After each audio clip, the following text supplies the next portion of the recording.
So Polygon just released the final parts of their interviews with Phantasy Star Online 2's Yuji Nakazawa. Nakazawa spoke with Polygon about the process of Phantasy Star Online 2 and why did it take 8 years to become a global release. Yuji Nakazawa is part of Sega's #3 development team and is a producer of Phantasy Star Online 2 Global. When asked about his history with Phantasy Star Online 2 and the dev team, he also states that he worked on previous Phantasy Star titles and for that he was chosen to lead the global localization.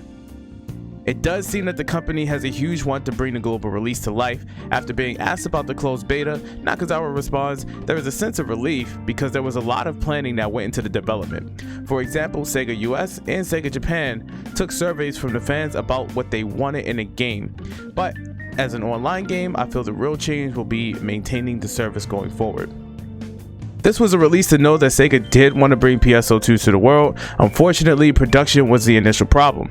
When asked about the content layout for PSO2 and why they didn't release episodes 1 through 6 on release, Nakazawa states that the ease of play is one of the selling points of the game, and the distance of servers to the players affects latency.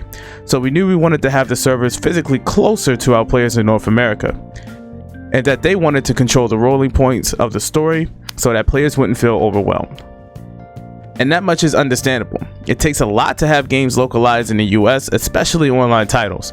When asked about the reason why it took so long to release in the US, Nakazawa replies, "The in-game transactions were not the initial reason. We wanted to release PSO2 in North America shortly after the release in Japan, but our reasons for the delay in the US version was the structure of the operation team necessary to operate an online game. We couldn't risk releasing a game in a new territory without the right infrastructure in place. It took some time to set up operations for North America, things like ways to communicate, service updates, policies for in-game promotions, communication tools for maintenance notifications, having a team in place for monitoring both servers and users, as well as a customer service team. These operational tools were not in place or were below the standards of what was offered in PSO2 Japan. This shows that Sega did want more for the global release of PSO2 as far as customer care and accessibility. The content in PSO2 is large, making it a weeb's playground when it comes to collaborations and in-game promotions. Unfortunately, we will not see as many of these things in PSO2 Global due to vast amounts of companies that won't make it profitable. As we all have seen, PSO2 is a game that can be seen as a title similar to Monster Hunter, Destiny, or Warframe. When asked, what do you think PSO2 brings with it from the original PSO, and what specifically do you feel is unique about PSO2, Nakazawa responds that the jumping and the special combos and the relatively short battles and quest times are the things we brought to PSO. The original PSO subjected players to long drawn-out quests that can take up to an hour and a half in solo play. It also maintains a sense of community through the icon chat. Another example is that even if you are playing solo, you can read the dialogue of other players in the chat box, so it doesn't really feel so lonely. Simple chat is another feature we've preserved from the original. We felt that features enhance the social aspect of the game.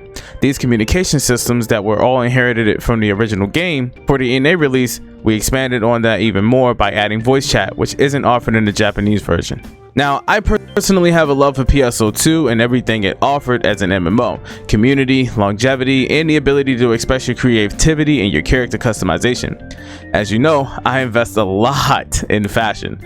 Polygon asks, when the original PSO came out, online games weren't really established yet. That much is very true.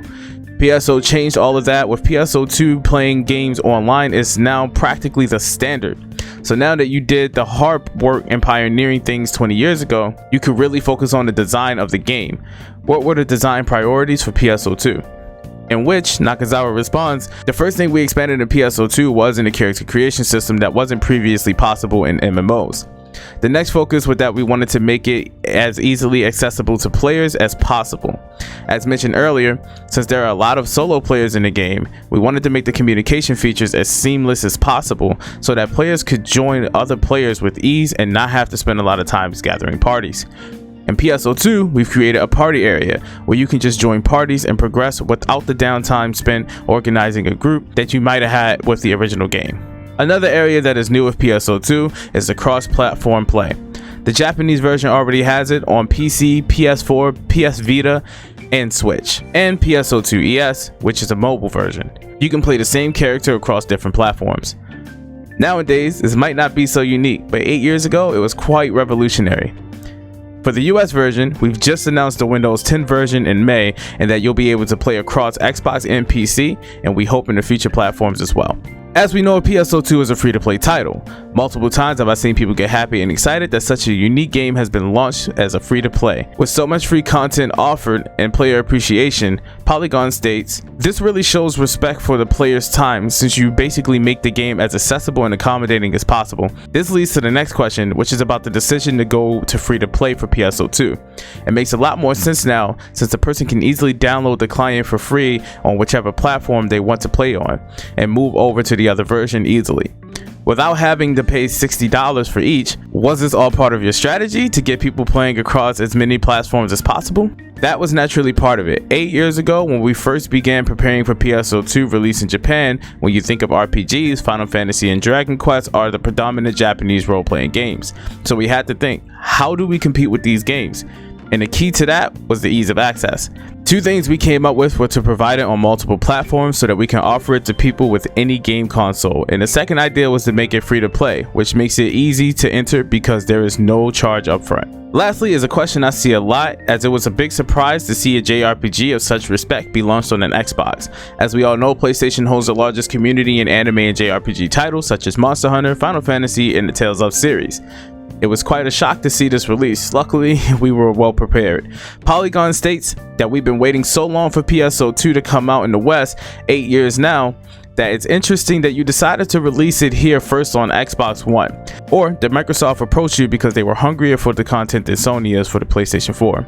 Nakazawa responds that Microsoft was very cooperative in releasing PSO2, and to expand on that, they were interested in PSO2 in providing us with Agile, their programming software. It's not really a technical reason because in terms of moving the game over to Xbox, it wasn't any easier, but they really supported putting the game on Xbox. It's not that Xbox is specifically difficult, but there are some features that had to be adjusted specifically for Xbox. It was originally developed on PC, so it is relatively straightforward to bring over to any other system. This interview was something, and now I understand the challenges Sega has faced even more. There was a lot of thought and love for the fans of PSO2 going into the localization of this game, and I'm very satisfied with how transparent they're being about the production of this game. I for one am one happy player. Tell me, how do you feel about this interview? Have you learned a little bit more? And what do you hope to see for the future of PSO2 and NGS? I'll be making sure to check all the comments, but that'll be all for this video today. Until next time, Marks.